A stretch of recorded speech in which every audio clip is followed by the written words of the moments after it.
Buenas noches, ¿cómo les va? Siendo las 7:30, comenzamos la segunda clase de este 12º curso de actualización en imagen cardíaca y 11º en integración. En total, como les conté el miércoles pasado, llevamos 30 cursos de imagen cardíaca desde hace más de 20 años. Buenas noches, Analía, ¿cómo le va?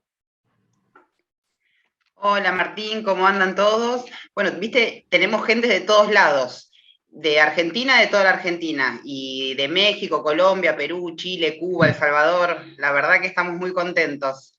Bueno, qué bueno que tengamos gente amiga, sobre todo de Latinoamérica, con este idioma que nos favorece, porque la realidad es que cuando uno escucha clases en otro idioma se le escapa de algunas cosas, por más que sepa muy bien inglés. Vamos con nuestro otro coordinador, Martín Fernández. ¿Cómo estás, Martín? ¿Cómo andas, Martín? ¿Todo bien? Buenas noches Bien. para todos. Y también estamos con Mauro Díaz Rengifo. ¿Cómo estás, Mauro? No, buenas tardes, Martín. Buenas tardes a todos. Acá estamos bien. Nuestros tres coordinadores son expertos en ecocardiografía y tienen una experiencia bastante interesante por ser jóvenes. Y sin embargo, esta clase los va a sorprender. Los va a sorprender porque nos va a sorprender a todos. Hoy vamos a hablar de dos temas puntuales. Uno es remanentes embrionarios que nos causan tanto problema cuando aparecen en la aurícula derecha, sobre todo en pacientes que no tienen ningún síntoma y no sabemos cómo informarlos.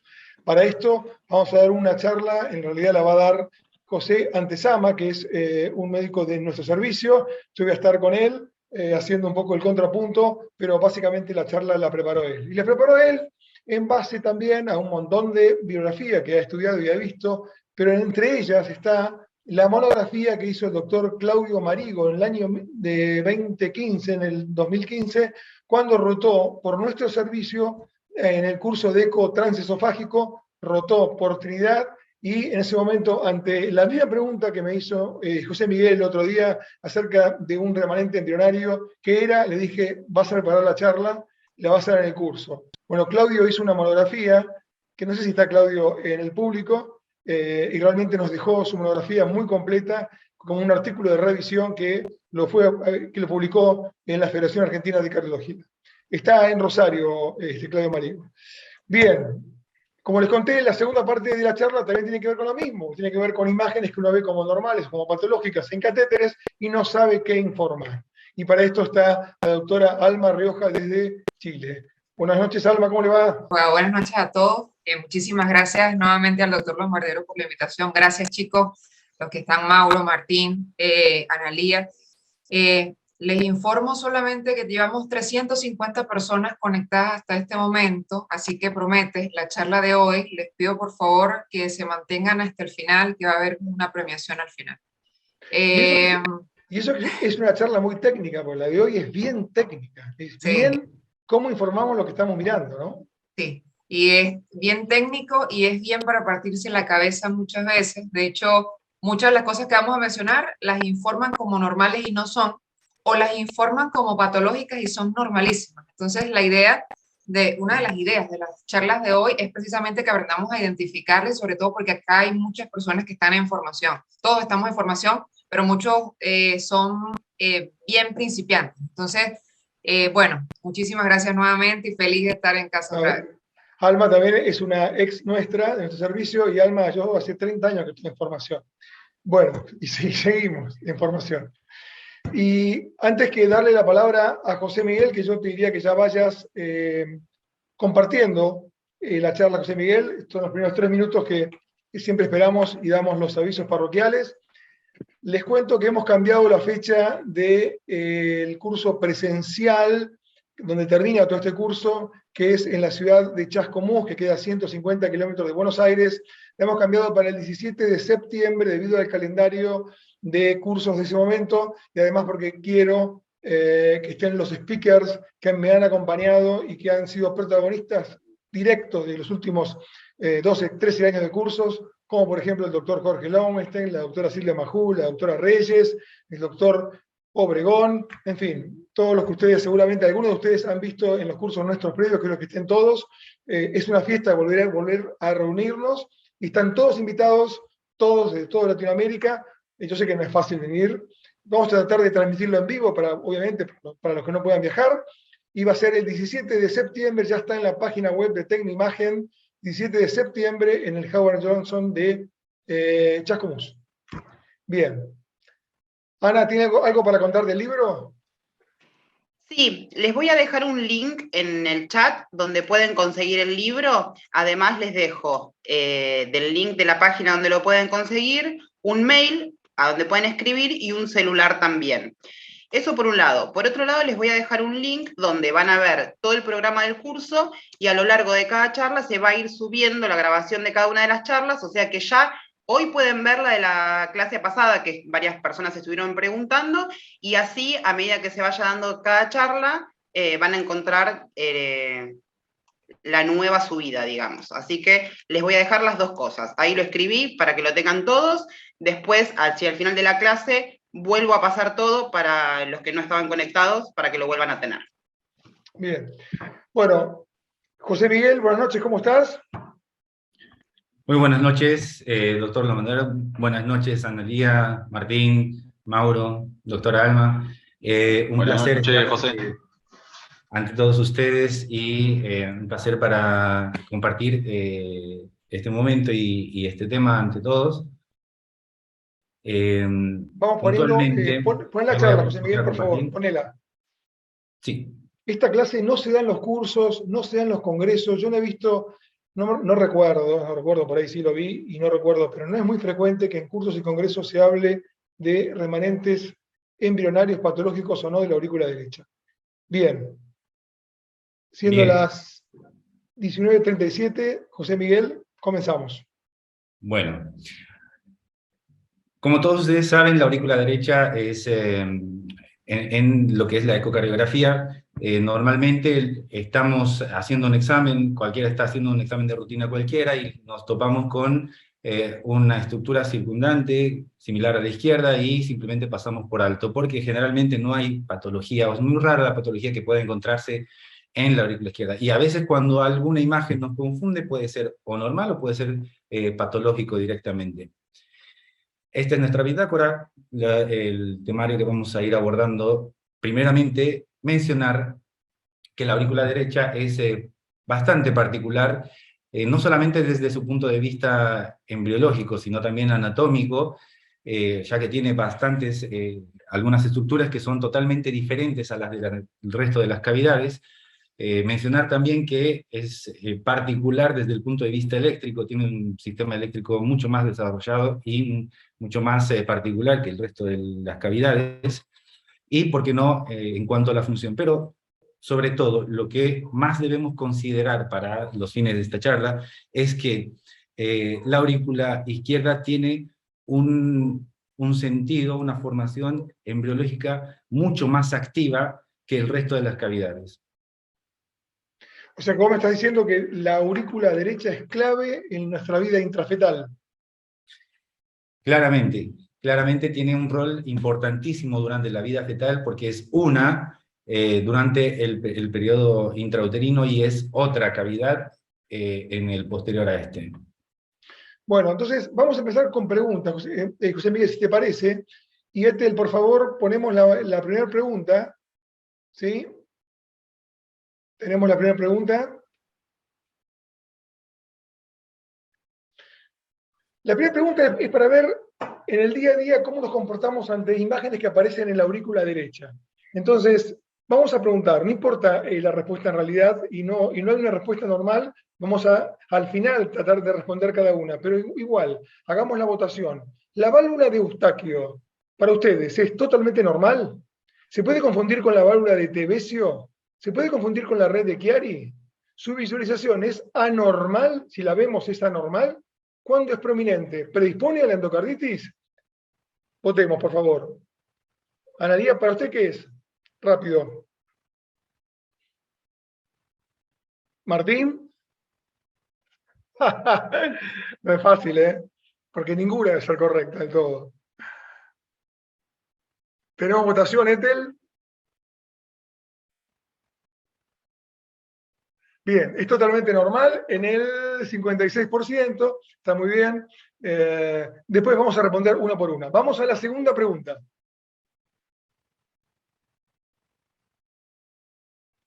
Y ahora vamos a hablar de otra estructura, la red de Chiari. ¿Es totalmente normal? Se encuentra en el 30% de los pacientes con eco normal. Se la encuentra en menos del 3% y se asocia con aneurisma del septo interauricular, foramen permeable, complicaciones mecánicas, trombo, etc. Es muy móvil, fenestrada y relacionada con la vena cava superior. Algunos de los coordinadores, por eso les dije, esta charla no está ensayada, por eso les digo a los coordinadores si se animan a decir algo. Miren la importancia que tiene esta clase, que es tan difícil responder, porque no sabemos nada de lo que estamos viendo como remanentes embrionarios de la aurícula derecha. Sabemos muy poco. Y cuando aparece algo, empezamos a llamar al que sabe más para ver qué es, y el que sabe más también dice, no sé, muchas veces. Bien. Vamos a las respuestas. Ethel. Es totalmente normal en el 30%, José Miguel, mirá. Y el 30% dijo que se ven los pacientes con eco normal. Menos del 14% dice que está en el 3% de los casos y se asocia a todas estas patologías. Y el 22% dice que es móvil, fenestrada y que se relaciona con la vena cava superior. Vamos a responder cada una al final de la charla, como repaso. Próxima, Ethel, y última, rápido, la tercera estructura que nos va a contar José Miguel hoy, la cresta terminalis. ¿Es fácil de ver por eco? ¿Nunca la vi? ¿La confundo con un trombo? ¿O no sé de qué me hablan? ¿Algún coordinador puede tirar alguna respuesta? Yo tiraría no sé de qué me hablan. Soy sincero, ¿eh? Qué difícil, Martín, ¿eh? La cresta terminalis, ¿la vio alguna vez, Analía? Por ahí la vio y no la supo informar o no quiso informar. Bueno, ahora José Miguel nos va a contar cómo ver y qué es la cresta terminalis. Pongamos las respuestas, Ethel, así dejamos a José Miguel. Fácil de ver. La vi. 58% nunca la vi. Muy bien. Muy honesta la pregunta. Muy honesta la pregunta. Y no sé de qué me hablan en las que hubiera respondido yo. ¿Eh? Bueno, José Miguel, vamos por la parte embriológica que es clave para entender estos tres remanentes para ver y no confundir. Muy bien. Abordando directamente a la parte embriológica, nosotros tenemos que la aurícula derecha desde ya a los 21 días ya empieza a diferenciarse del resto de las cavidades cardíacas.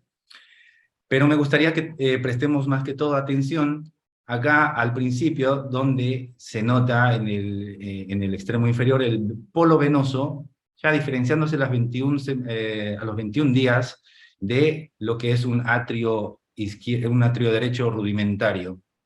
¿De acuerdo? Si bien se van separando, podemos ver que a partir de los 28 días y hasta los 35 se va completamente separando, diferenciando hasta que nuevamente vuelven a entramarse, a enrollarse y nuevamente a fusionarse. Este proceso para formar obviamente las cavidades cardíacas y para formar el sistema venoso propiamente dicho. Hablando puntualmente del polo venoso, este ya se ha diferenciado para la semana, para el día 21 y entre la semana quinta y sexta más o menos, en varios afluentes, en un confluente venoso yugular primitivo, en el de la vena cava, y obviamente en el de las venas hepáticas, un sistema portal y un sistema vitelino propiamente dicho. Esta estructura, que la vemos acá en el centro, ahora voy a poner un puntero láser, esta estructura que la vemos acá en el centro, es el punto clave para entender todo esto de lo que vamos a hablar. Es decir, el seno venoso, hacia el seno venoso confluyen todas estas estructuras venosas. El seno venoso más posteriormente, conforme va avanzando el tiempo, se va a entramar con la aurícula derecha y se va a casi fusionar, se va a poner en contacto con la pared posterior de la aurícula derecha, hasta el modo de que se va a invaginar y posteriormente, dado el momento y la situación, va a haber un proceso de apoptosis. Es así que el seno venoso acá va a presentar dos válvulas. En una primera instancia, la válvula derecha, y la válvula izquierda. Cuando se está terminando de imaginar el septum, este septum primitivo, que es un septum spurium por el nombre, porque va a desaparecer más adelante, va a conformar lo que es todo el confluente venoso.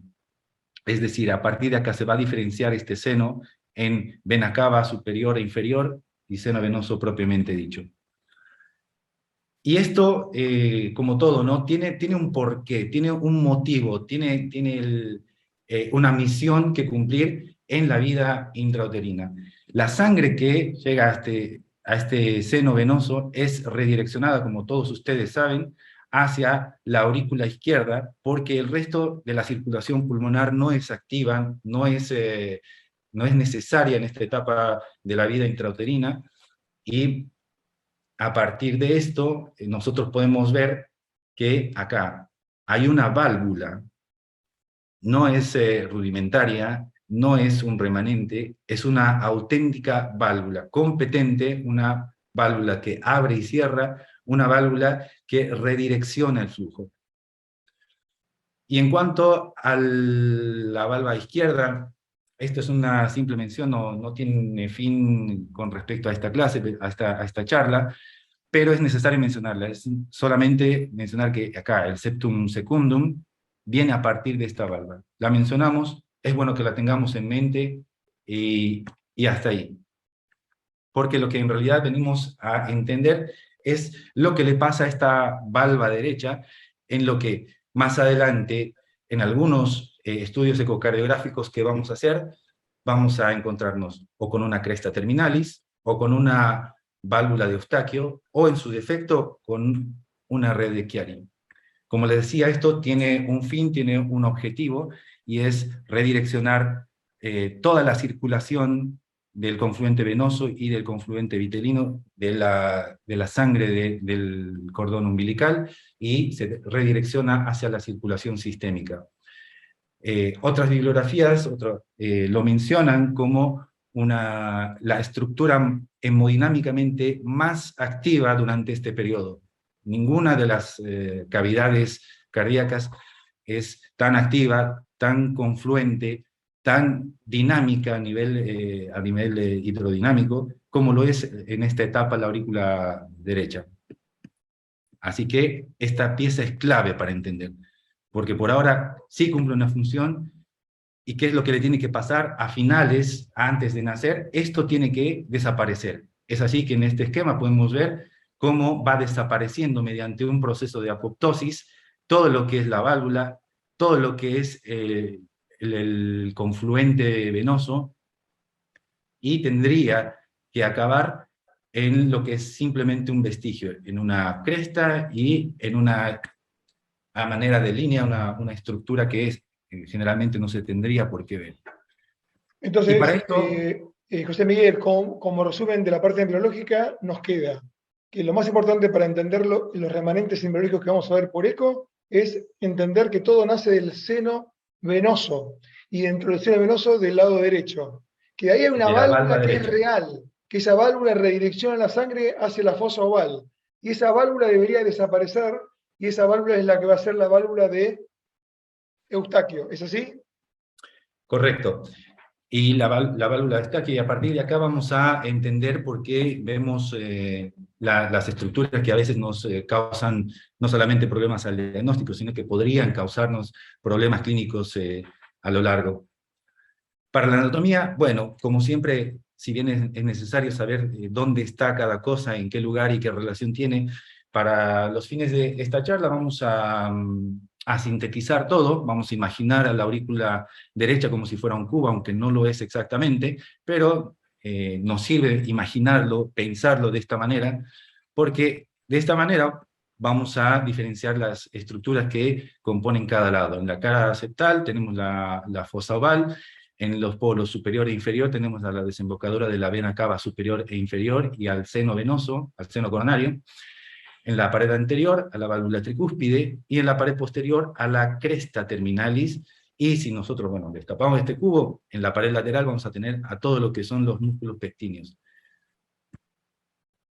Estas estructuras, que las esquematizamos en un principio, se logran fácilmente ver en especial en un estudio tridimensional. Lo que nosotros imaginamos hace un momento es perfectamente visible a través de este estudio. La tapa de este libro podemos ver precisamente las mismas estructuras que venimos mencionando: la desembocadura de las venas cavas, la cresta terminal, el triángulo de Koch, que es un triángulo imaginario conformado por estructuras anatómicas, ¿de acuerdo? Y acá, la válvula o la cresta de Eustaquio. Acá vamos a hacer un paréntesis.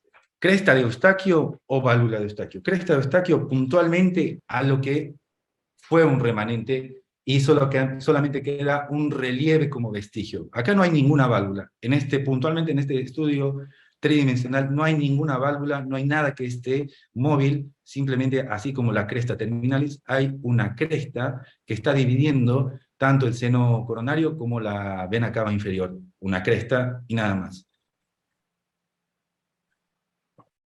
Y a partir de esto nosotros tenemos que entender que la poca o la mucha o la nada diferenciación barra apoptosis de este remanente embrionario va a determinar si lo vamos a ver de manera muy proporcionada o no la vamos a ver directamente cuando hacemos un estudio transtorácico.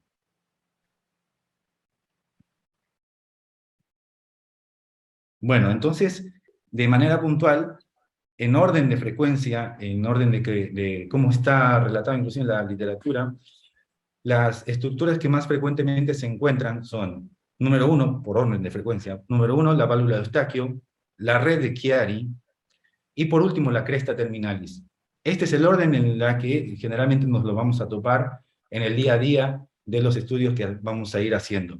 La válvula de Eustaquio puntualmente no es otra cosa que un remanente embrionario que, como les mencionaba en una primera instancia, tiene una función en la etapa intrauterina, tiene una misión, es decir, es una válvula competente, no es una estructura que está ahí simplemente. Cuando esta estructura en la vida intrauterina ha completado su involución, generalmente se transforma en una cresta. ¿Cómo lo sería la cresta terminal? Sería una cresta, un sobrerrelieve. Pero si no hubo apoptosis, bueno, vamos a encontrar remanentes embrionarios en distintos grados. En esta primera instancia mencionamos a la válvula de Eustaquio, y en el estudio ecocardiográfico, ¿cómo lo vamos a encontrar?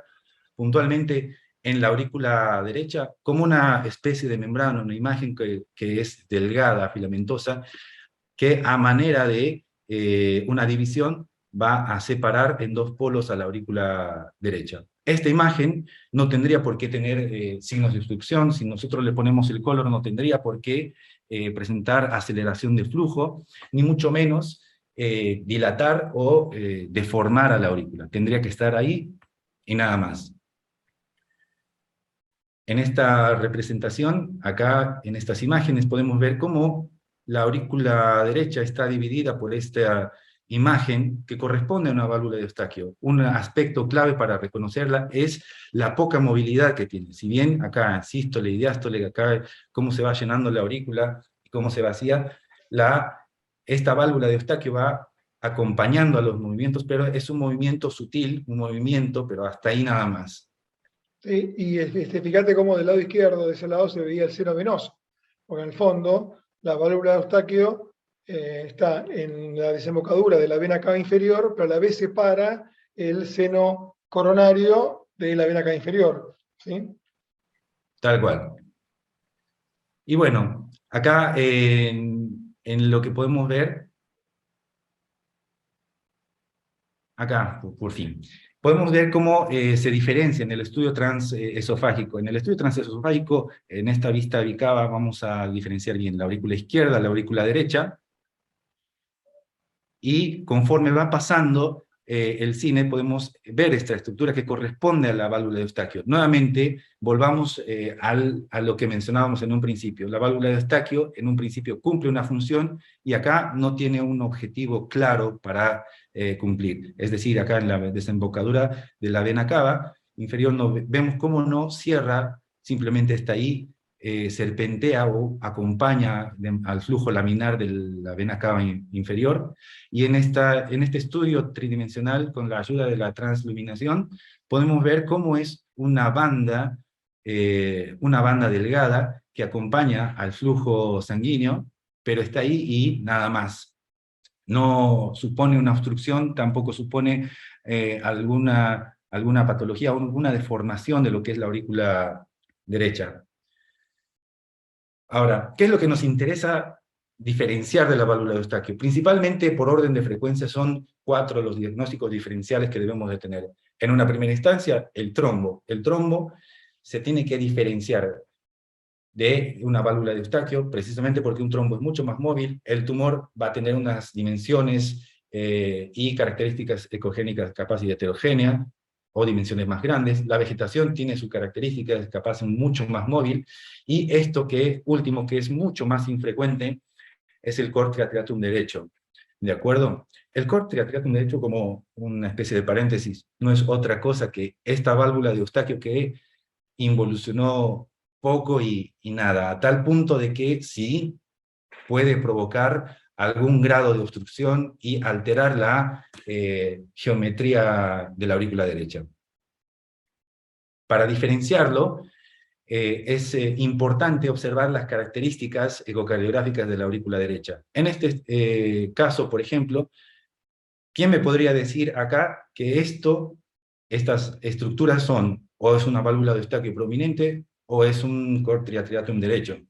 La manera de distinguirlos es por pasos. Primero, la aurícula derecha en este estudio tridimensional no está dilatada, si bien es una válvula prominente que está casi acercándose al plano de la válvula tricúspide, no ofrece ninguna alteración en el flujo sanguíneo, ni rémora, ni siquiera obstrucción, a diferencia de este, que dilató la aurícula derecha, y que de paso llega a aceptar, a suponer una división entre ambas.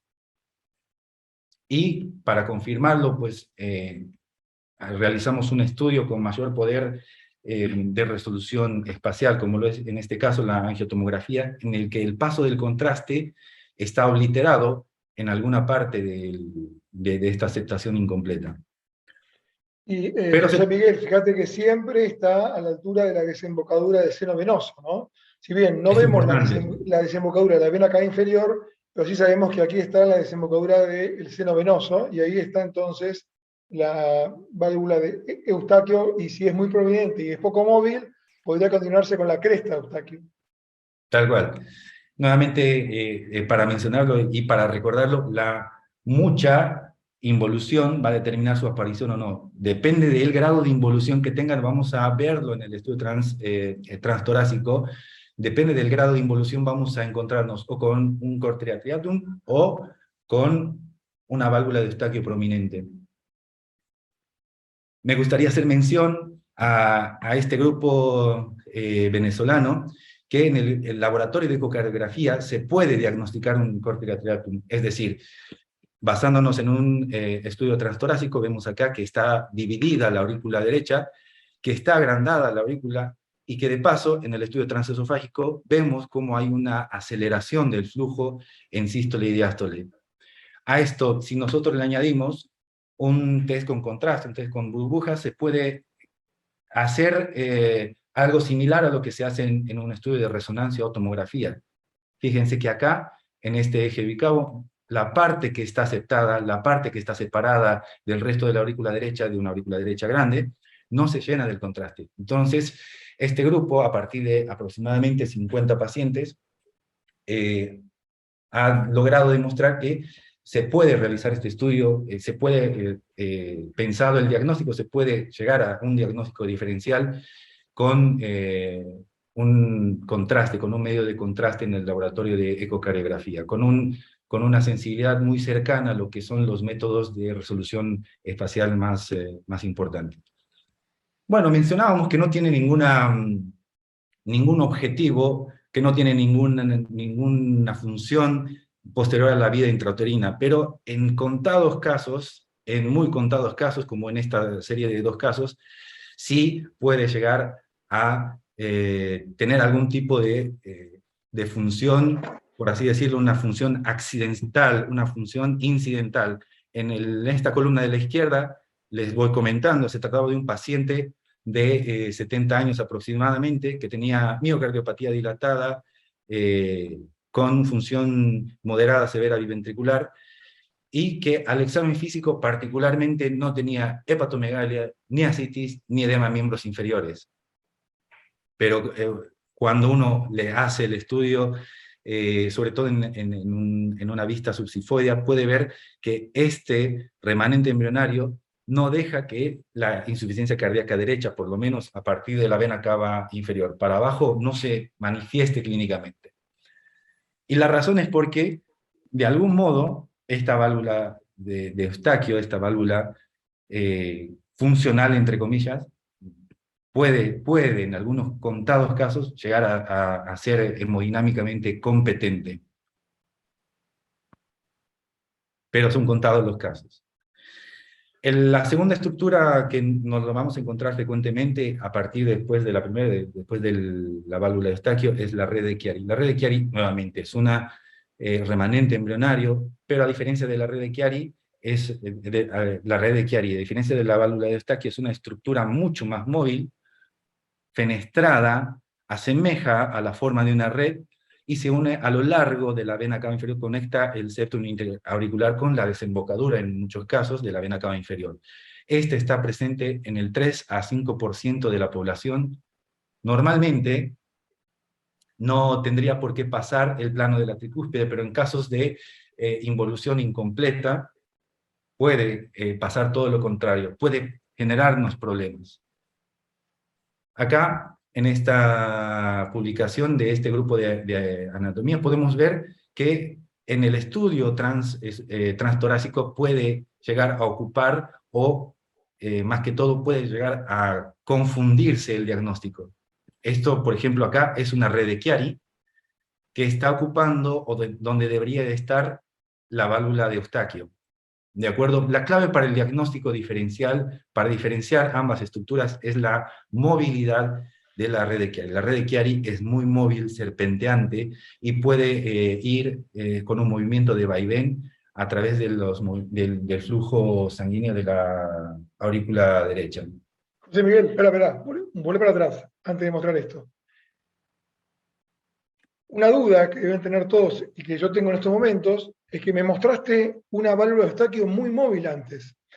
Yo estoy viendo una válvula de Eustaquio en estos momentos en la aurícula derecha, que la que vemos habitualmente, que tiene que ver con el seno coronario, a la altura del seno coronario, hace una curvita ahí y es poco móvil, que es la imagen que está del lado izquierdo, ¿sí? Exactamente. Y que no es móvil. La vemos en el transtorácico que no es móvil. Eso tiene relación con la válvula de Eustaquio y con la cresta de Eustaquio que continúa después, que sigue a la válvula. Es decir, la válvula es un velo que, como dijo José Miguel, involuciona, y a la vez está la cresta de Eustaquio que se continúa y va hacia el septum intraauricular. Todo esto es por la redirección del flujo intrauterino. Perfecto. Entonces yo puedo decir que cuando se mueve mucho, parece una válvula de Eustaquio. Y cuando no se mueve nada, y hasta parece un cor triatriatum, es una cresta de Eustaquio o es un cor directamente. Todos son, como dijiste vos, fases de la involución, que no involucionó nada o que involucionó mucho. Entendí todo, José Miguel. Ahora, la que me mostraste antes se mueve mucho. Y entonces, ¿puede haber una válvula de Eustaquio que se mueva tanto como una red de Chiari? Esta, por ejemplo. Esta. Sí, la verdad que este es... a muchos nos daría inclusive la duda mencionarlo, porque si yo me pongo toda la atención acá en la aurícula derecha, puedo ver que es una estructura que no solamente es filiforme, sino que también es serpenteante. Entonces, sí, la pregunta acá es, ¿no es una red de Chiari? Claro, ¿O es y una además válvula de Eustaquio? te digo más, se publica esto y no se da el gol estándar, que sería la cirugía o la anatomía patológica. Entonces, yo tranquilamente puedo dudar de todo esto, porque tanto la red de Chiari como la válvula de Eustaquio, ¿sí? Están en la misma, nacen en el mismo lugar, en el seno venoso del mismo lado también, y en el fondo son distintas etapas de la involución. Ahora sí, ahora entendiendo esto, yo te digo, ojo, que hay muchas publicaciones que anuncian que algo es de una determinada manera y puede ser otra. ¿Sí? A mí esto tranquilamente puede ser una red de Chiari, porque es absolutamente serpenteante. Pero fíjense ustedes que está publicado como inusual red de, válvula de Eustaquio. Con lo cual, creo que todavía no sabemos bien qué estamos viendo cuando vemos estas imágenes. En realidad sabemos bien, pero no podemos definir exactamente con precisión. Podemos decir, dadas las características móvil, la localización en vena cava inferior, podría corresponder a. Estamos en 2 dimensiones. Dale, sí. Tal cual, Muy interesante. las 2 dimensiones muchas veces nos limita, entonces a veces en otras series, como lo voy a ir mencionando, es necesario un estudio con mayor poder de resolución espacial. Es por eso que Claro. cuando hay una Yo puedo duda, decir que es una válvula de Eustaquio hay que prominente, muy abordar prominente, sí. Claro que puede ser, por supuesto puede ser, pero también puede ser una red de Chiari no tan prominente, si son distintas etapas de evolución. Dale. Ahora, sigamos. tomando el último concepto, lo último que venimos mencionando, es decir, ¿es una red de Chiari o es una válvula de Eustaquio? Cuando hay la duda tomando la imagen de esa ventana subsifoide que estábamos mirando. La realidad es que podrían ser ambas. Podrían ser ambas. Este grupo de anatomistas, ahí no estamos muy lejos, alejados de esta publicación, detallan en 200 estudios de autopsias que la válvula de Eustaquio y la red de Chiari pueden convivir o coexistir tranquilamente.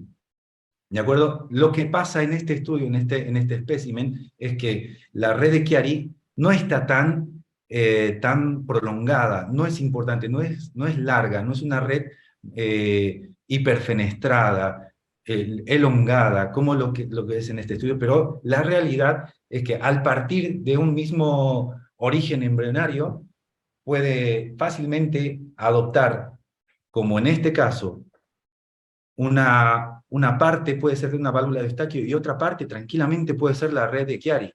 Es decir, en la imagen anterior, cuando nos hacemos la pregunta, ¿estamos viendo una red de Chiari o una válvula? Bueno, cumple la función de válvula, para algunos será una válvula, y para otros no, es una imagen serpenteante, hipermóvil, y corresponde más que todo a una red de Chiari. Pero está también esta tercera opción en la que podemos decir por qué no pueden ser los dos.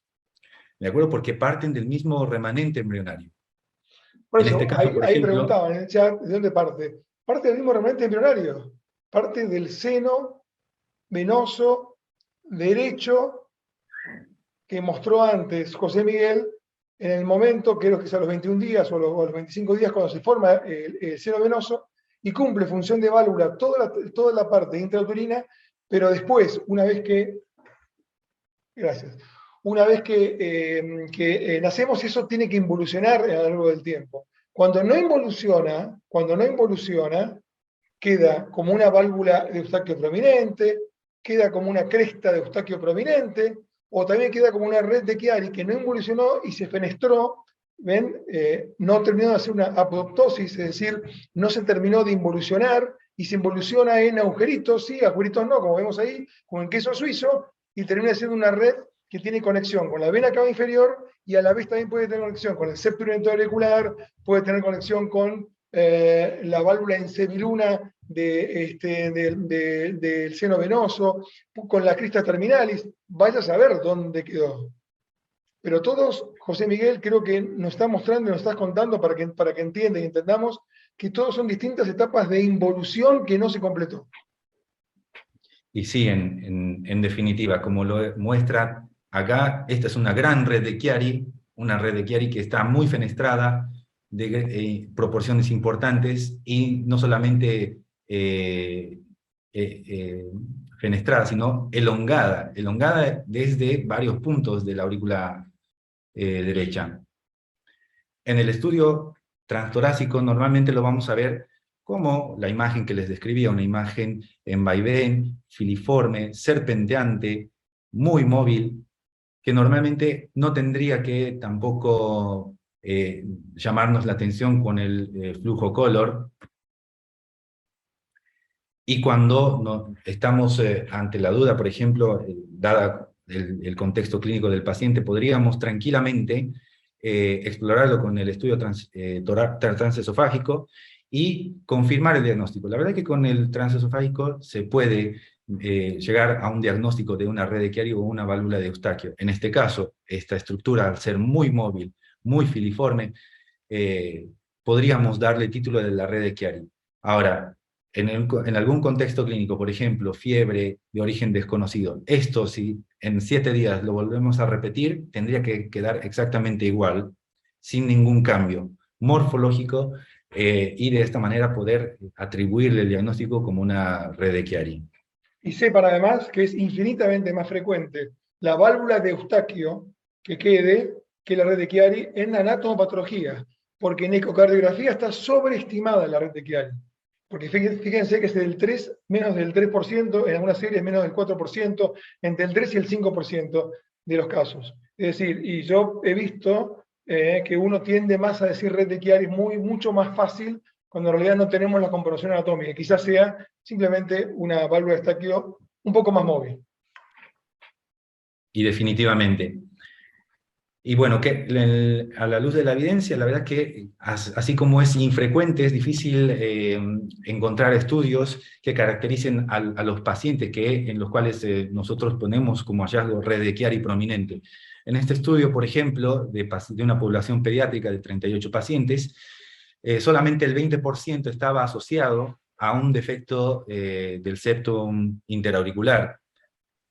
Lo más importante, capaz y rescatar, es que esta red de Chiari prolapsaba, es decir, atravesaba el plano del ánulo tricuspidio hasta 9 milímetros. Producía algún grado de insuficiencia tricuspidia, no muy severa, pero lo más importante, estaba asociado a algún grado de estenosis pulmonar y algún grado de dilatación del anillo aórtico.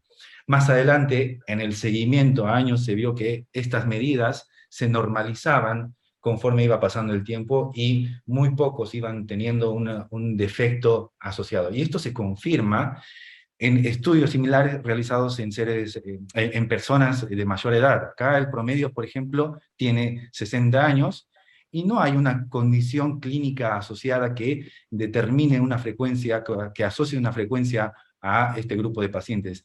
Tampoco hay una arritmia significativa, o mucho menos no está asociado por ejemplo, a aneurisma del septum, capaz y sí, algún evento embólico, pero nada más. No hay una condición en la cual uno se pueda aferrar y decir, está relacionado directamente con FOB o ASIA, etc. No había una condición en la cual fuera determinante en la que estaba asociado. Y bueno, vamos a pasar a la crista terminalis, que es la última variante anatómica que vamos a mostrar. La crista terminalis, a diferencia de los dos anteriores mencionados, no es otra cosa que una membrana fibromuscular.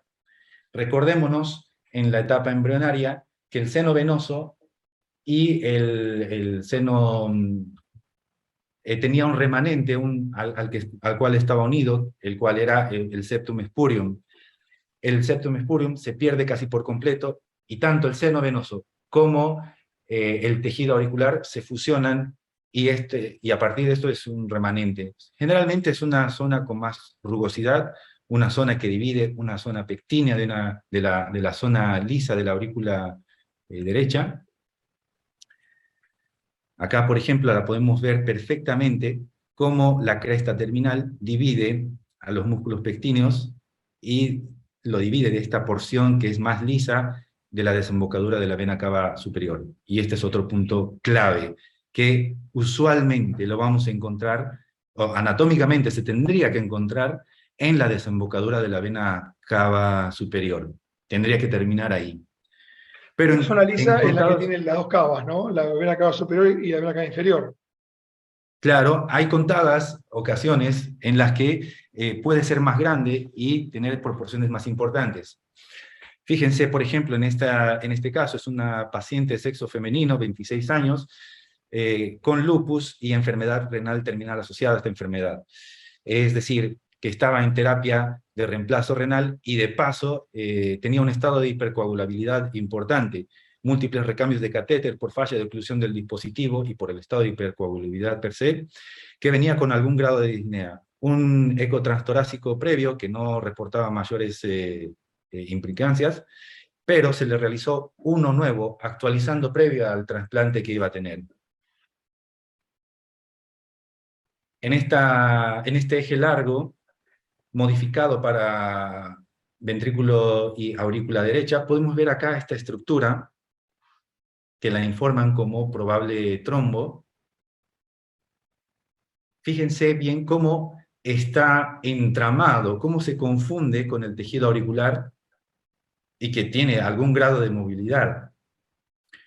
Personalmente yo acá me planteo la duda y digo, ¿esto es trombo o es una estructura normal, o una estructura que debería estar? Cuando uno José Miguel, a pesar de la refringencia que tenía esa imagen, porque tenía mucha refringencia, la han informado como trombo y se informa como trombo. De hecho, no recuerdo, pero recuerdo no menos de 10 casos en los cuales nos han venido como segunda consulta, si era trombo o no era trombo, una imagen exactamente igual en el techo de la aurícula izquierda que estaba mostrando vos, y refringente. Y la pregunta es, ¿cómo puede ser refringente un trombo tan crónico es en un paciente normal? Sí, por favor.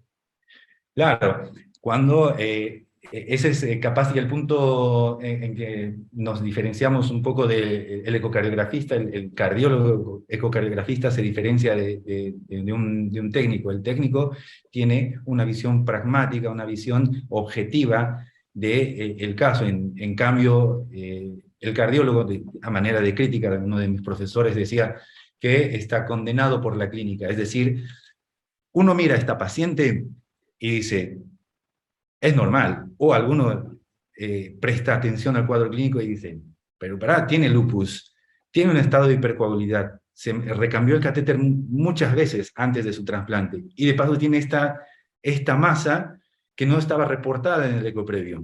Entonces, acá, la duda, por lo menos en mí, no solamente se gestaría, sino que la tendríamos que sacar con algún otro método. Y es así que en esta paciente se hace un estudio transesofágico y acá va asentando el diagnóstico. Es decir, no solamente tiene la ecogenicidad similar al resto del tejido auricular, sino que también acá se va continuando con lo que sería la pared auricular, más que todo para el polo lateral y superior, y posterior, perdón. En esta vista bicava modificada, podemos ver cómo precisamente acá, en la desembocadura de la vena cava superior, no solamente está ahí la cresta terminal, sino que se continúa a lo largo de todo el polo de la aurícula derecha y se mezcla con lo que debería ser una cresta de Eustaquio, barra válvula de Eustaquio, o desembocadura de la vena cava inferior. Como les dije, normalmente tendríamos que encontrarla acá, pero puede llegar a cruzar toda la aurícula y encontrarse en el otro polo. Y acá no se quedaron tranquilos, es decir, se realizó un estudio de resonancia en el que se puede ver que es una gran cresta terminal. Una cresta terminal que está desarrollada, que está presente desde la desembocadura de la vena cava superior hasta la inferior. Y no solamente está presente, sino que es grande, es de un grosor más importante que de los grandes vasos, y casi tan grueso como el resto del tejido de las cámaras cardíacas. Entonces, en conclusión, esto es una cresta terminal que simula, que se disfraza de un trombo. Y en algunos estudios lo vamos a ver. De hecho, este es un estudio de acá, realizado, uno de rutina, uno que capaz sí mencionaba el doctor Lombardero, que tranquilamente esta estructura, si no tenemos el cuadro clínico, nos ponemos a pensar, si viene asintomático, si viene sin ninguna implicancia, ningún antecedente, esto puede pasar por normal tranquilamente. Y alguno que otro no se quedará tranquilo, y sobre todo si a esto le añadimos la salsa picante de el cuadro clínico, un estado de hipercoagulabilidad, o un estado de lupus, o el paciente con antecedentes de trombosis. Por la refringencia, eso nunca puede ser un trombo, ¿no? Claro, claro, uno presta atención y dice, Esa altura. esto tiene la misma ecogenicidad que el resto del tejido auricular. Normalmente así lo tendríamos que ver en el estudio transesofágico. Acá corresponde a la desembocadura de la vena cava superior e inferior propiamente dicha, y acá es esto a donde tendría que limitarse la cresta terminal. ¿De acuerdo? En el caso anterior era una gran cresta que cruzaba toda la aurícula izquierda y prácticamente se encontraba de polo a polo. Muy bien, la cresta terminal es más relacionada con la vena cava superior y la válvula de Eustaquio, la cresta de Eustaquio y la red de Chiari más relacionada con la vena cava inferior. Inferior, en definitiva. Bien, y no hay muchos casos. En este caso que les presenté, esta paciente tenía 26 años y como único factor era una paciente con enfermedad renal terminal. Lo más importante de esto es que el estudio transesofágico puede y es suficiente en la mayoría de los casos, para diferenciarlo, para hacer el diagnóstico exacto cuando la duda está debidamente fundamentada. Y en otros casos podemos hacer un estudio con mayor poder de resolución temporal. En este libro de anatomía, podemos ver que en el estudio 3D es nada más que un sobrelevantamiento, un relieve que está en la desembocadura de la vena cava superior, pero ahí tendría que cavar. Nada más, es un vestigio. Bueno, ¿y qué hacemos cuando a veces nos encontramos con el hallazgo? ¿O lo informamos o no lo informamos? Ahí pasa por el criterio de cada uno de nosotros, informar o no informar. Ahora vos seguramente vas a mostrar algunos casos que se complicaron, pero sobre todo cuando algo es muy prominente y hay alguna chance potencial que se complique, yo le informaría. Si no, no lo informo o lo pongo como remanente embrionario. Variante normal, remanente embrionario. Claro, a veces está que cuando algunas escuelas que te dicen, no, es una estructura normal, solo vamos a informar lo positivo, no vamos a confundir al médico que lo pidió. Y están acá otros ponen, no le informan, claro, lo mencionan y simplemente lo mencionan, no como hallazgo principal, no lo desarrollan, simplemente mencionan que está ahí. Vamos a ver qué pasó, por ejemplo, en esta serie de casos, cómo no, pero antes mencionar esto, que son estudios normales, estudios de rutina, en los cuales nosotros estamos describiendo la válvula aórtica o la arteria pulmonar, o estamos describiendo la función del ventrículo izquierdo, o capaz estamos observando la motilidad, el engrosamiento del ventrículo derecho, y fíjense que la aurícula derecha, a mí en ese caso, ¿no? A la mayoría nos basta con ver que no está dilatada y suficiente con eso. Y si veo esta estructura, y bueno, este es un remanente embrionario, esto de acá también es un remanente embrionario, espera, este de acá también. Espera, José Miguel, la que mostraste primero es una válvula de Eustaquio, ¿es así? Mostrala. Sí, en definitiva. Ok, la que está en el medio. Esta corresponde a una cresta terminal. Perfecto. ¿Y la otra? Y la otra también está Bien. justamente por debajo de la válvula tricúspide y puede ser también corresponde, de hecho, anatómicamente a una cresta terminal. El tema es que cuando vamos a ver, seguí entonces. No lo informamos, o si lo informamos, queda ahí nada más. ¿Por qué? Porque en general no hace nada. Bueno, no hace nada entre comillas. Este es un paciente de 35 años, masculino, con antecedentes de una CIB corregida. Tienen un ecocontrol que reportan una red de Chiari prominente. Y bueno, estaba cursando internación en la de cuidados intensivos por una enfermedad del nodo que no respondía a fármacos, así que se le tuvo que colocar un marcapaso transitorio. Durante el procedimiento, el que realiza el procedimiento ve que el catéter no avanza ni tampoco retrocede, hace un poco de fuerza, una maniobra, y de repente, éxito, el catéter guía, la cuerda de piano logra salir, pero aparte trajo un regalito, ¿de acuerdo? En este estudio de 2019 se reportó este caso, que era una red de Chiari prominente, informada previamente,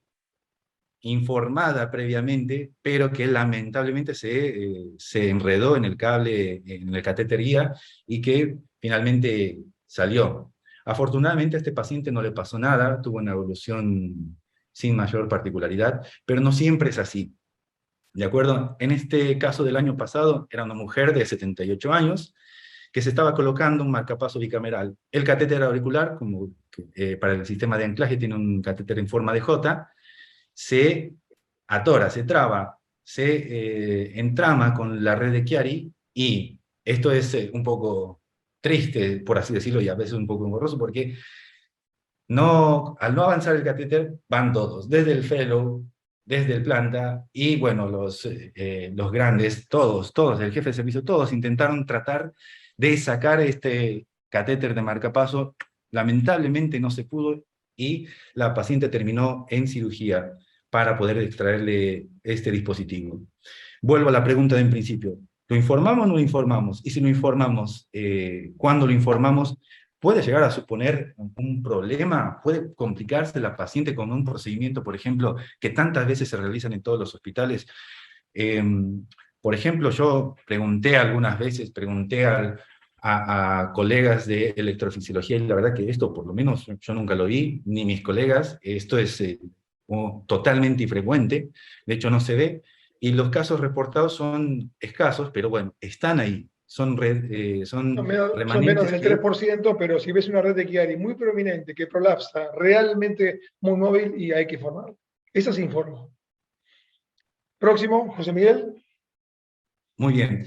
Y bueno, alguna red de Chiari también puede ofrecer no solamente un obstáculo al momento de realizar algún procedimiento en sala cerrada, sino que también pueden llegar a trombosarse. Este es el caso de un paciente de 78 años que estaba cursando internación por un TEP. No estaba asociado a trombosis venosa profunda, no estaba asociado a un estado de hipercoagulabilidad, se descartó todo. Lo único positivo, después de hacer la terapia de anticoagulación y control a los 6 meses, es que tenía una red de Chiari que pasaba a través del ánulo tricuspideo, que traspasaba, que se metía hasta el ventrículo derecho. Y era lo único positivo que se encontró. Esto tampoco es frecuente, es decir, cuando uno encuentra una red de Chiari, nadie piensa en que eso más adelante se va a trombosar o va a formarse un trombo en ese lugar. Pero bueno, las situaciones aisladas, muy aisladas, pueden estar presentes. Y por ejemplo, este último caso es de una mujer de 40 años, antecedentes de fibromas uterinos, que se le había hecho una histerectomía hace 2 meses, luego venía con fiebre, más disnea, se trató de manera prolongada con antibióticos, pero aún así la fiebre no cedía. Fue derivada a clínica médica y posteriormente a cardiología con diagnóstico de insuficiencia cardíaca derecha asociado a un soplo tricuspidio. Obviamente, esto estábamos esperando, una endocarditis capaz de la válvula tricúspide, pero no, acá la endocarditis no estaba en la válvula tricúspide. La endocarditis estaba en algún remanente embrionario. Acá en este apical de 4 cámaras podemos ver cómo es un tejido heterogéneo de bordes definidos, muy móvil, ¿de acuerdo? Y que, bueno, hace rocking, tiene mucha movilidad. Y bueno, esto es endocarditis hasta que se demuestre lo contrario. Cuando se hace el estudio transesofágico, simplemente se llega a confirmar el diagnóstico y esta paciente terminó en cirugía. Se extrajo no solamente una vegetación con el germen causal, sino que también se extrajo un gran remanente embrionario, una válvula de Eustaquio que se infectó. Lamentablemente se infectó. Y sí, esto no es tan aislado, es decir, esto es un caso reciente, pero la verdad es que el primer caso fue diagnosticado en 1986 y no fue un transtorácico el que lo diagnosticó.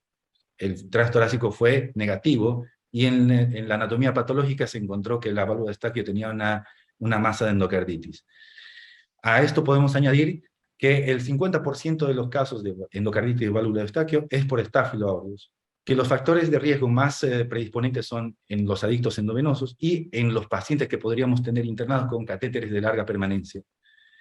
Y bueno, a eso también podemos añadir que la mitad de los casos pueden diagnosticarse tranquilamente con eco transtorácico, y a veces el transesofágico nos da la luz que necesitamos para diagnosticar la infección de un remanente embrionario, en este caso la válvula de Eustaquio. Por último, no hay algún tratamiento específico, alguna pauta que nos pueda decir qué hacer con este tipo de endocarditis, pero las las guías del 2015 europeas y las de la SAC 2016, nos dicen que debemos de tratarla como una endocarditis del lado derecho. Bien. Y bueno, como conclusiones, podemos definir que los remanentes embrionarios de la aurícula derecha no son del todo infrecuentes. O sea, si bien tienen un porcentaje de reporte, la verdad es que están reportados los que a veces son importantes, los que generan duda, y son esos los que capaz si son infrecuentes. Podemos conducir a un diagnóstico erróneo, podemos mal diagnosticar una estructura si no se sabe, no se tiene en cuenta todos los factores embriológicos, anatómicos, y la naturaleza de la imagen que estamos observando. Estas estructuras deberían ser informadas, sobre todo ante procedimientos invasivos, aunque sean mencionadas, dicen dos de los artículos que mencioné.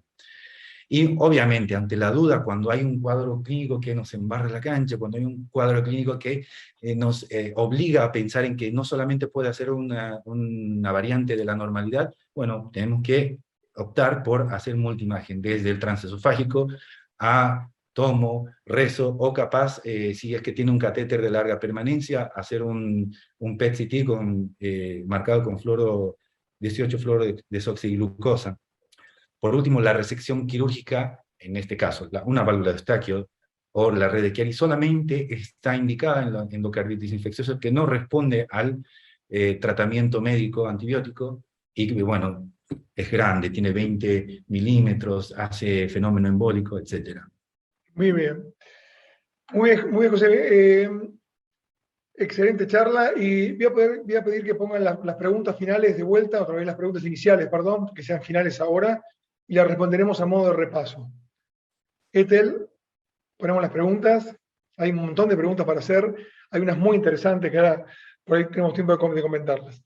La válvula de Eustaquio, entonces, José Miguel, ¿es totalmente normal? En realidad, la válvula de Eustaquio es una variante de normal. Cuando es muy prominente es anormal, ¿sí? ¿Se puede confundir con la válvula de Tevesio que está en semiluna? No. La válvula de Tevesio no es prominente, no se ve por eco, y realmente no hay datos ni de válvulas de Tevesio muy prominentes, a pesar que también es en semiluna, como la vemos a la válvula de Eustaquio. ¿Se puede confundir con una red de Chiari? Y cuando la válvula de Eustaquio es muy móvil, ¿se puede confundir? Sí. Y la única forma de poder diferenciarlo va a ser la anatomía patológica o cirugía. ¿La visualización de la válvula de Eustaquio es anormal? No, es una variante normal. O sea, es un vestigio, un resabio que no terminó de irse y que, si es chico, no es anormal.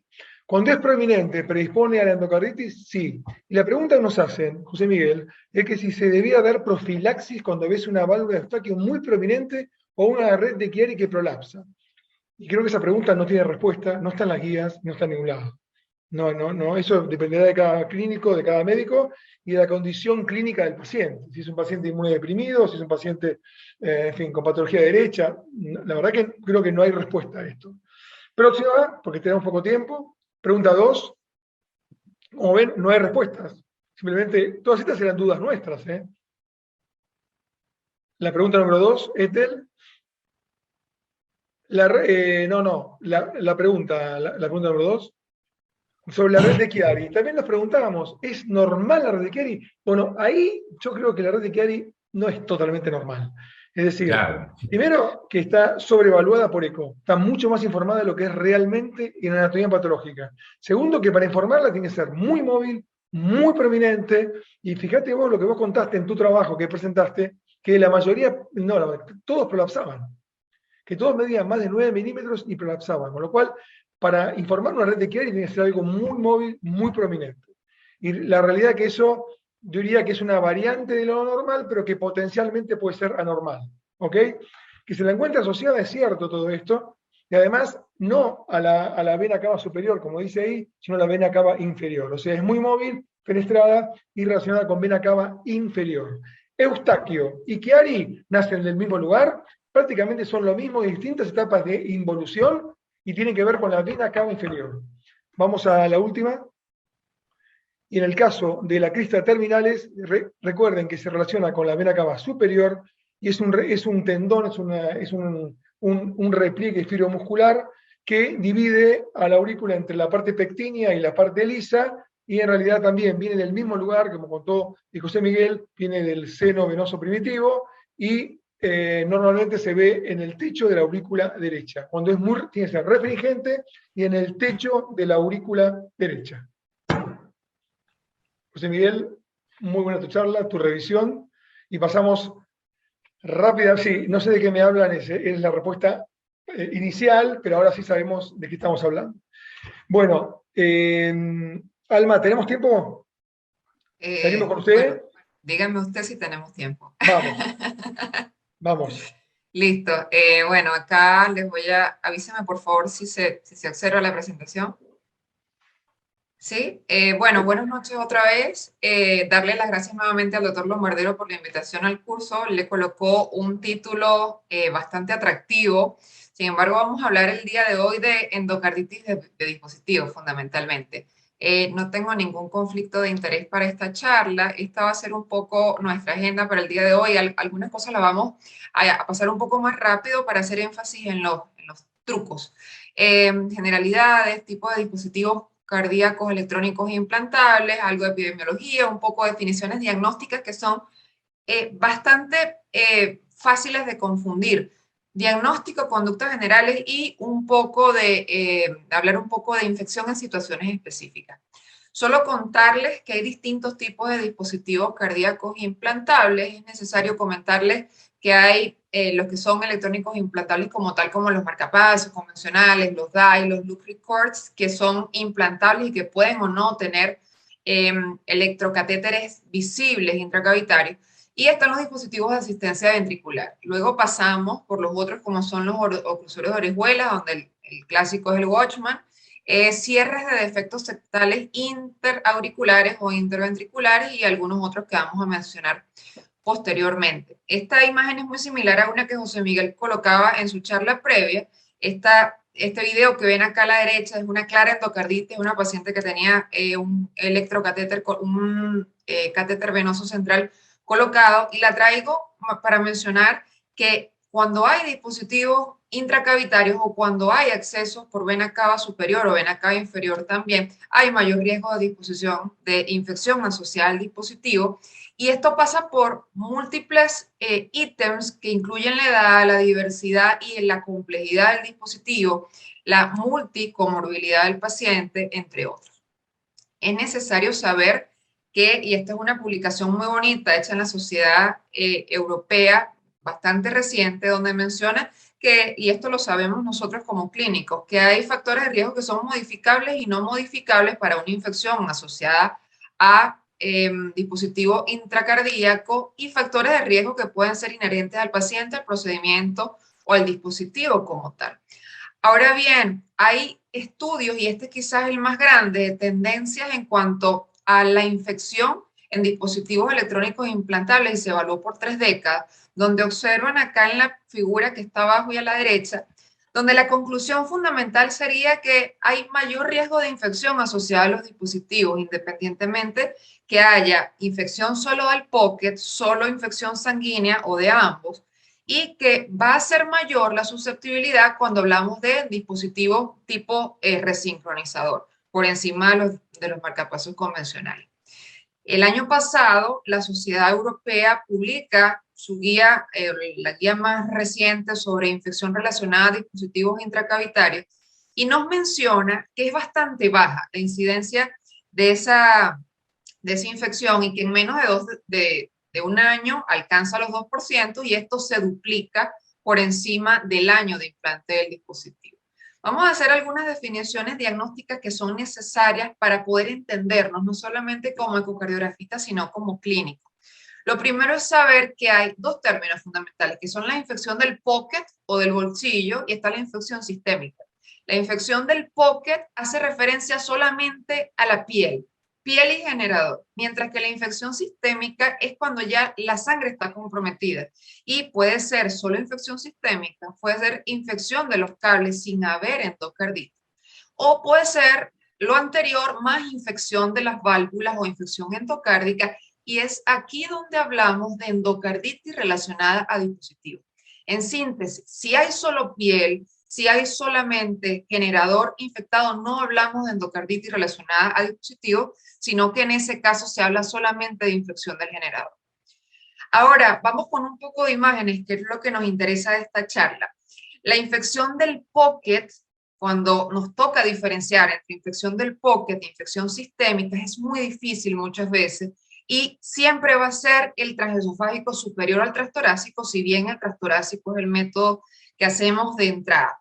Esta imagen es cortesía del doctor Víctor Darú, es una gran vegetación asociada a un electrocatéter que proviene de vena cava superior. Ahora, el diagnóstico adecuado es necesario porque por supuesto va a depender de ello la conducta. Es necesario, por eso les mencionaba las definiciones anteriores de infección que está relacionada al dispositivo como tal o infección del pocket nada más. Y vemos que se parte desde eco de partes blandas, se pasa por ecocardiograma, pero acá el más importante entre los ecos cardíacos es el transesofágico y luego están los estudios de imagen complementario como son la tomo, la resonancia, el PET-CT o el SPECT, que es los glóbulos rojos marcados. La conducta va a depender del tipo de dispositivo y no es objetivo de la charla del día de hoy. Esto simplemente mencionarles que la infección del pocket acá siempre se debe partir con un ultrasonido de partes blancas y saber que no siempre el transesofágico, y lo vamos a ver en algunas imágenes, da la respuesta, con lo cual va a ser necesario otros métodos de imágenes, como ya los mencionábamos previamente, y es necesario acá porque es la infección más común de estos tipos de infecciones relacionadas a catéteres o a dispositivos. Es necesario hacer una clínica enfática, hacer hemocultivo y la clínica acaba a hacer el retiro del dispositivo en la solución. Cuando hay infección sistémica asociada o no a endocarditis, acá es necesario hacer énfasis, y acá lo coloco subrayado, en que hasta 20% de los pacientes que tienen dispositivos intracardíacos pueden presentar masas que son fibrina por la epitelización que tiene el dispositivo. Y esto es absolutamente normal. Esto, la solución es hacer ecos seriados con este paciente y es ir observando la masa alrededor del tiempo. Y obviamente si esto crece o si comienza a hacer repercusión hemodinámica, ya acá sospechamos en otra causa. Saber que lo más frecuente es la afectación, como les menciono acá, de la válvula tricúspide, ya que es un dispositivo que se inserta, o estos dispositivos se insertan en cavidades derechas. Y acá la solución necesariamente es sacar todo el sistema, el generador con los cables también. Vamos a pasar un poco más rápido, mencionarles que no sirven acá los criterios de Duke que nosotros conocemos habitualmente para endocarditis, y que por el contrario, esta actualización que hizo en el 2019, la Sociedad de Imagen nos menciona que estos criterios tienen bajas, la Circulation publicado, y nos menciona que hay muy baja sensibilidad de los criterios de Duke convencionales, porque estos son hechos para válvulas nativas fundamentalmente, para válvulas protésicas, pero no están considerados los dispositivos intracavitarios. Entonces, seguimos preguntándonos, ¿qué le vamos a hacer a este paciente? Eco transesofágico de entrada y indicación clase 1. La multimodalidad solo si está muy bien justificada. Si usted tiene muchas dudas en este paciente.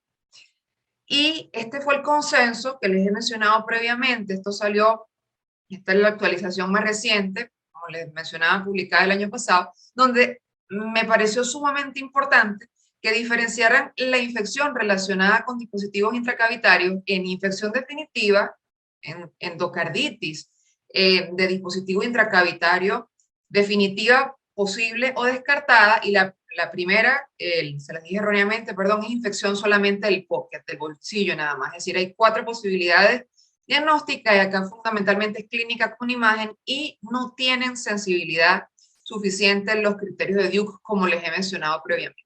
Sin embargo, acá, como sabemos, siempre se debe hacer hemocultivos a estos pacientes y transesofágico. Ahora, como les he mencionado, cuando tenemos un dispositivo, o mejor dicho, un catéter que procede ya sea de vena cava superior o de vena cava inferior, vena cava superior fundamentalmente, ya que es donde proceden los electrocatéteres o el catéter central, tenemos unas masas acá vemos la imagen de la izquierda, hay un catéter procedente de vena cava superior, tenemos una toma modificada de esófago alto, eje corto, y a la derecha vemos un bicavo. En los dos catéteres hay masas, entonces la pregunta es, ¿qué es esto? Es la fibrina que Alma nos mencionaba hace un momento que podía ser normal en hasta 20% de los catéteres que han sido implantados por epitelización, o son trombos, o son vegetaciones, no, tumores no son, porque son asociados, estamos hablando acá, a catéteres intracavitarios. Entonces, también les mencionaba previamente que es quizás la válvula más frecuentemente afectada es la válvula tricúspide, ya que es la que está en relación, o es la que está en las cavidades derechas, en relación más cercana con ese electrocatéter. Y como vemos acá, dos casos donde en los dos hay catéteres, electrocatéteres, y en los dos hay infección de la válvula tricúspide. La imagen de la derecha es mucho más grotesca, con destrucción de la válvula inclusive. Ahora, las masas pueden ser bien complejas y son complejas muchas veces desde eco transtorácico. Sin embargo, a menos que las imágenes sean de muy buena calidad, como las que se ven acá, o que sean tomas enfocadas, o que pueda ver usted los tres componentes del ventrículo derecho en la toma, que muchas veces es muy difícil, es necesario sí o sí pasar el transesofágico, como les he mencionado hasta ahora. Y el transesofágico, ¿por qué es tan útil? Nos va a permitir hacer el seguimiento de la procedencia del catéter y su transcurso en la aurícula derecha. En este caso vemos acá dos casos distintos con infección, tienen masas importantes los catéteres que están allí dentro de la cavidad. Ahora, se ve muy bonito, muy hermoso, muy fácil decir al público que tenemos acá, bueno, hágale un transesofágico a este paciente. O que nos diga el cirujano o que nos diga el clínico qué tiene el paciente. ¿Tiene un catéter y eso es un trombo, o es una vegetación, o es epitelización? Muchas veces es difícil definir la masa por eco transesofágico también, y peor si tenemos solamente bidimensional. Si bien esta es la realidad de el grosso en Latinoamérica, por ejemplo, y muchas veces, aún teniendo muy buenas imágenes como esta que tenemos acá, es muy difícil definir si esto es un trombo, un tumor, una vegetación o material mixto, por ejemplo. Muchas veces sucede como en las dos imágenes que tenemos acá, donde el catéter que procede de cava superior hace lesión por impacto en la pared de la aurícula derecha, pared posterior inferior de la aurícula derecha. Luego vamos a ver unas tomas más adelante donde están en posición anatómica. Y puede ser siembra si lo que había en el catéter es una endocarditis, o la lesión por impacto en esa pared posterior inferior de la aurícula derecha puede hacer crecer un trombo en esa región. Ahora, aún teniendo transesofágico, como les decía, muchas veces puede ser difícil, y vemos acá, en este paciente puntualmente, me preguntaban, porque el paciente tenía fiebre y tenía hemocultivos positivos, y la verdad es que aún haciendo tomas modificadas bidimensionales, no se veía ningún tipo de masa patológica, se veía un poco gordito el catéter en la procedencia de la vena cava superior. Sin embargo, puede ser muy difícil. Puede ser, y le voy a mostrar luego el cotejo 3D de esas imágenes que les mostraba antes. 3D en estas masas puede ser útil o puede confundir más, como este caso que tenemos acá. Tenemos un catéter en cavidades derechas que realmente no sabemos, y acá es necesaria la experiencia del operador para poder decir si realmente un 3D puede ser útil o no. Estas son las imágenes del caso que les mostré previamente, la lámina, no la anterior, la previa. Y fíjense que en las imágenes bidimensionales no se ve. Acá vemos arriba a la derecha, se ve un catéter que viene de cava superior, y tenía el cirujano aquí atrás y al clínico atrás que le dijera si tenía infección este catéter o no. Y me salvó la reconstrucción tridimensional. Acá vemos un 3D, toma una aurícula derecha en posición anatómica, arriba vemos a las 12 la vena cava superior, abajo la vena cava inferior, y observen que procediendo de vena cava superior está el catéter, famoso catéter, y está gruesecito con imágenes filiformes alrededor, y definitivamente esto era endocarditis que estaba asociada al catéter central, al electrocatéter, perdón. Ahora, cuando no podemos tener una respuesta, seamos honestos y seamos capaces de pedir un método de imagen complementario. Lo ideal sería hacer un FDG PET una tomografía con emisión de positrones no es disponible, no está disponible en muchos de los centros. Sin embargo, esta es sumamente útil cuando hay transesofágico transtorácico negativo, pero hay hemocultivos positivos y también el 3D puede estar negativo en estos casos. La tomografía pulmonar no es un método rutinario que pidamos en estos casos, pero saber que si hay clínicas de embolismo en estos pacientes, embolismo cerebral o embolismo pulmonar, pida una tomografía pulmonar porque probablemente se consigan, como acá en las imágenes, cavitaciones. Vamos a pasar un poco rápido, esto no concierne a la charla de hoy, la prevención de endocarditis relacionada a dispositivos. Solo contarles que hay un dispositivo DAI subcutáneo que no tiene ningún sistema de exposición intravascular, con lo cual hay muy poca data de este sistema y acá es mucho más difícil valorar si hay endocarditis o no. Pasamos a los dispositivos de asistencia ventricular, se pone más complejo el tema, y estos son dispositivos que, como sabemos, pueden ser univentriculares o biventriculares, y mientras mayor cantidad de cámaras tomadas haya, mayor chance de infección puede haber. Ahora, hay distintos tipos de dispositivos, no vamos a enfocarnos en esto. El diagnóstico es un reto porque la realidad es que hay falta de datos hasta el momento y no sirve la ecocardiografía en estos casos, puesto que estos son dispositivos donde las conexiones están por fuera del corazón. Es decir, nosotros no tenemos acceso con el eco a mirar las conexiones de estos dispositivos de asistencia ventricular. Así que acá, si nos llegase a tocar un paciente de esto, tenemos que pedirle un FDG PET en todo caso, o una tomografía, por ejemplo, y saber que tiene que ser pedida al menos un mes después de implantado el dispositivo. Con respecto a la infección de los oclusores de orejuela izquierda, los Watchman, hay muy pocos casos que están reportados. Acá el mensaje clave es saber, hasta 45 días es el periodo de epitelización del Watchman y podemos ver filamentos de fibrina que son absolutamente normales. Como les mencionaba, pocos casos reportados. Esta es una imagen, no tenemos casos nuestros de infección de Watchman, esto es tomado de la bibliografía, por supuesto. Dispositivo implantado en orejuela izquierda con una masa que claramente está saliendo a la luz de la aurícula izquierda, lo primero que pensamos en un trombo y segundo en una vegetación en estos pacientes. Ya para ir finalizando, los oclusores septales, acá hablamos de cierre de CIA o cierre de CIB. Un mensaje importante, 6 meses es el punto de corte acá para hablar que hay infección durante el procedimiento, si esto se presentó en los primeros 6 meses, o infección tardía, cuando es superior a los 6 meses.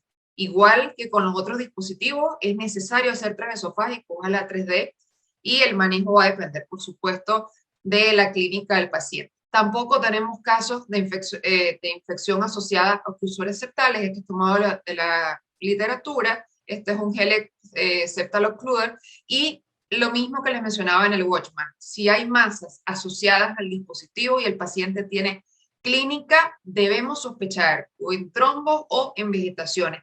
Y siempre acá es necesario comparar con imágenes previas. Es quizás uno de los trucos más viejos del ecocardiografista. Tenemos imágenes anteriores, comparemos. Recordemos que está el proceso de epitelización y que allí podemos ver las masas tempranas que no necesariamente son patológicas. Esto ya lo hemos mencionado, que hay factores inherentes al paciente y al dispositivo. Saber que mientras más complejo es el dispositivo, mientras más número de cables tenga asociado, mucho más el riesgo de presentar, de que se trate de una infección compleja.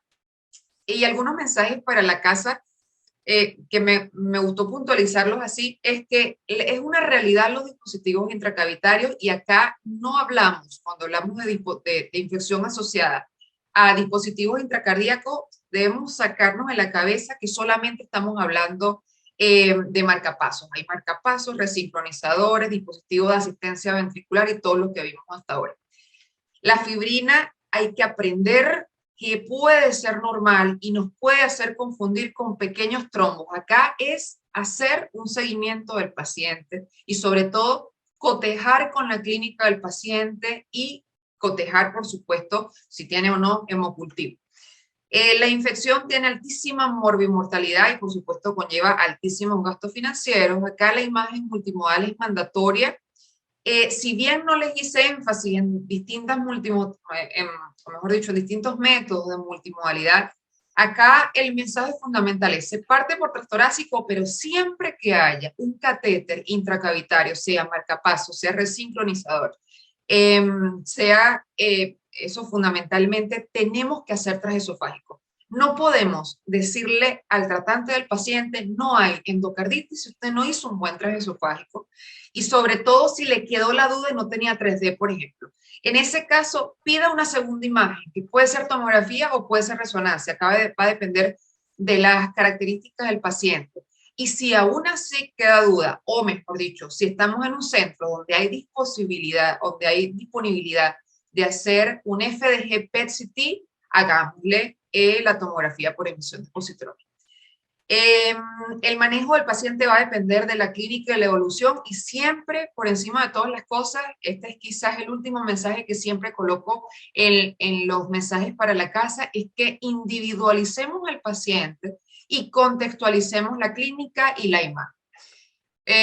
Antes de culminar, quería mostrarles esta fotografía. Esta fotografía fue en el 2017. Fue la primera vez que viajé a Argentina. Acá tenemos al doctor Lombardero, Silvia Mahmoud, Rosina, Eduardo Filippini, está Lili. Esta imagen a mí me trae muchísimos recuerdos. Fue la primera vez que pisé ese auditorio, y la segunda vez me fui a vivir a Argentina a trabajar con el doctor Lombardero, y creo que que coloqué acá, muy resumido, es, y yo lo diría hoy, lo diría mañana y lo diría siempre, que es una frase que define a Lombardero: un líder es aquel que conoce el camino, que hace el camino, que muestra el camino, y esto es de John Maxwell. Y por esa razón seguimos nosotros en estos cursos, siendo miércoles a las 8 de la noche de Chile, donde cualquiera puede estar viendo la tele o haciendo cualquier otra actividad. Muchísimas gracias por la atención nuevamente. Bueno, muchas gracias, Alma. La última frase, muchas gracias. Y a su clase que quisiera agregar una cuestión clínica. Todo lo que no está claramente indicado está contraindicado. Si no está indicado indicar un catéter marcapaso, un CDI, un dispositivo por un forano oval, está contraindicado, porque después pasan las cosas que usted está mostrando, no solo el tema de las complicaciones, si eso no es vegetación, saco el catéter, lo pongo los antibióticos, el gasto, todo lo que tiene que ver con eso, sino también la morbilidad que implica tener un catéter cuando no está. ¿Y cuántas veces nos pasó que sacamos un catéter que tiene una vegetación y una endocarditis y le preguntamos al electrofisiólogo: ¿tiene indicación de marcapaso? La verdad que no, se lo pusieron por si acaso. Por eso todo lo que no está claramente indicado está contraindicado. En catéteres, sobre todo. En todo. Bueno, sí, y hay algo que quería comentarles con eso, es que, y bueno, esto producto, uno va pasando, mientras más inexperiencia tiene, mayor capacidad tiene de equivocarse, y mientras más experiencia vas adquiriendo, dudas más, y también puedes empezar a ver cosas que tampoco están, porque te vas acordando. Pero había un mensaje que quería comentarles desde hace un rato, y es que en aurícula derecha, la mejor manera de ver la aurícula derecha es con eco tridimensional, transesofágico tridimensional. Ciertamente esto no está disponible en todos los sitios, en todos los centros, pero debemos saber que es la mejor forma por ecocardiografía de ver la aurícula derecha, porque vamos a ver además todas las estructuras que José Miguel mencionó previamente. Se ve tan hermoso en eco tridimensional, en vista anatómica, las distintas estructuras, la vena cava inferior, con la válvula de Eustaquio, con la cresta cuando ya la válvula no está, con inclusive se ve la impronta de esa cresta y la continuación hacia el tabique interauricular. Y es este el método que nos salva cuando tenemos muchísima duda por eco transesofágico. Lo otro es, como les decía, y quizás esto yo lo menciono desde experiencia personal, me tiré muchísimas metidas de pata al inicio, colocando solamente al ver la punta del catéter, punta sin masa. Si el paciente estaba infectado, el catéter estaba infectado. Entonces, tratemos de hacer muchas vistas modificadas, de manera de sacar lo más que se pueda la vena cava superior y lo más que se pueda desplegar la vena cava superior. Y tratemos o habituémonos a perseguir los catéteres que están en la aurícula derecha. Es decir, no nos conformemos nada más con el extremo que está entrando a la cava superior. Busquemos el catéter, busquemos si pega a las paredes de la aurícula derecha, por lo que les mencionaba. Muchas veces el catéter pega contra la pared posterior de la aurícula o con alguna otra pared de la aurícula, se pega cerca de esa vena cava inferior y resulta que comienza a formarse una masa y usted dice, no, bueno, esta masa, esto puede ser un trombo, pero resulta que el paciente ya lo tenía creciendo y era una endocarditis, por ejemplo, o viceversa. Y otro que no lo mencioné es que las masas mixtas existen, es decir, y esto se ve cuando se extraen. Puede haber un catéter que tenga endocarditis, o mejor dicho, que tenga vegetaciones y que tenga elementos trombóticos también. Son masas mixtas que en el tiempo se van haciendo cada vez más complejas y acá el cirujano es el que tiene la palabra final, el cirujano y el patólogo. Sin embargo, me refiero al cirujano al que extrae el catéter. Sin embargo, es muy difícil muchísimas veces decirle al clínico, esto es una masa correspondiente a. Siempre la palabra final la tiene el anatomopatólogo. Nosotros podemos decir características de un trombo, características de si el paciente no tiene fiebre de un trombo, si tiene fiebre y si tiene una masa que tiene bordes autonómicos, etcétera, hablamos de vegetación. Y recordar aquí que el modo M, y esto lo mencionaba el doctor Lowenstein en su clase anterior, el modo M es sumamente útil en vegetaciones de catéter. Pasar un modo M anatómico a lo largo de la masa, si se ven elementos flirteantes, Morcerf lo menciona como papel apergaminado, nos dice que ahí hay una estructura que tiene movimiento autonómico, esto es una vegetación hasta que no se demuestre lo contrario. Muy bien, bueno, los coordinadores tienen algo que decir. Mauro, Ana, Martín. Bueno, excelente las dos presentaciones, la verdad que los felicito.